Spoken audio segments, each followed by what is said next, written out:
Toxic Fashion Victim. Nos placards sont remplis de produits toxiques, ils doivent eux aussi suivre une cure détox. C'est pour inciter la marque, leader européen du prêt-à-porter, à renoncer aux produits toxiques dangereux dans la fabrication de ses vêtements que Greenpeace a manifesté samedi 23 novembre devant plus de 80 boutiques Zara à travers le monde. L'enseigne espagnole n'a pas été ciblée par hasard. H&M, Puma, C&A, Marks & Spencer se sont déjà engagés à cesser le rejet de polluants dans l'environnement. Quelques minutes après le début de l'action, les militants organisent un défilé devant la boutique Zara à Nice. Un tapis rouge, des hommes, des femmes déambulent à la façon de mannequins mais habillés de vêtements portant l'étiquette toxique et arborant des masques de chantier.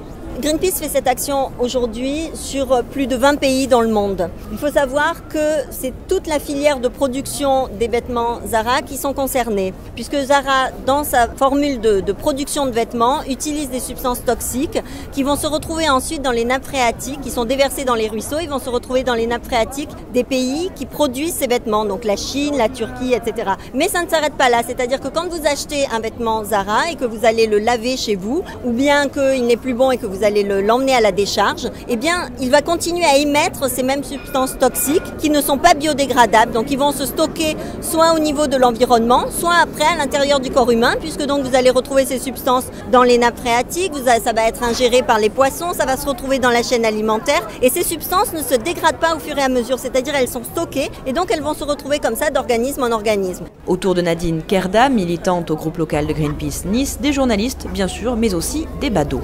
Mesdemoiselles, est-ce que je peux vous demander ce que vous pensez de cette action? Parce que je vois que vous regardez un petit peu ce qui se passe. Vous achetez des vêtements Zara? Non, pas beaucoup. J'ai jamais trop trouvé à Zara. Et le fait de savoir qu'il y a des produits toxiques dedans, qu'est-ce que ça vous inspire?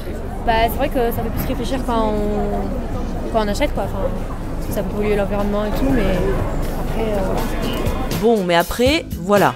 C'est en substance la réaction globale de la foule majoritairement plus curieuse, donc du spectacle de rue créé par l'action de Greenpeace que de l'information dispensée aux passants, sauf pour une jeune femme employée de chez Zara qui vient prendre son poste, étonnée de trouver des militants de Greenpeace devant la vitrine de son lieu de travail.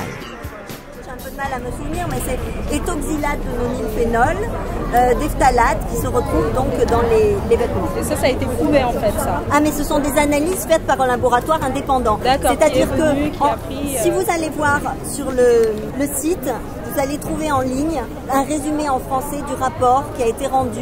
Le rapport est sorti le 20 novembre et s'intitule « Les dessous toxiques de la mode ». Vous travaillez chez Zara? Je travaille chez Zara, oui, mais je pense que c'est aussi valable pour d'autres enseignes. Absolument, pour d'autres enseignes. Il y a déjà de nombreuses enseignes que nous avions sollicitées à ce sujet et qui ont fait la démarche de s'engager. On n'est que de simples employés.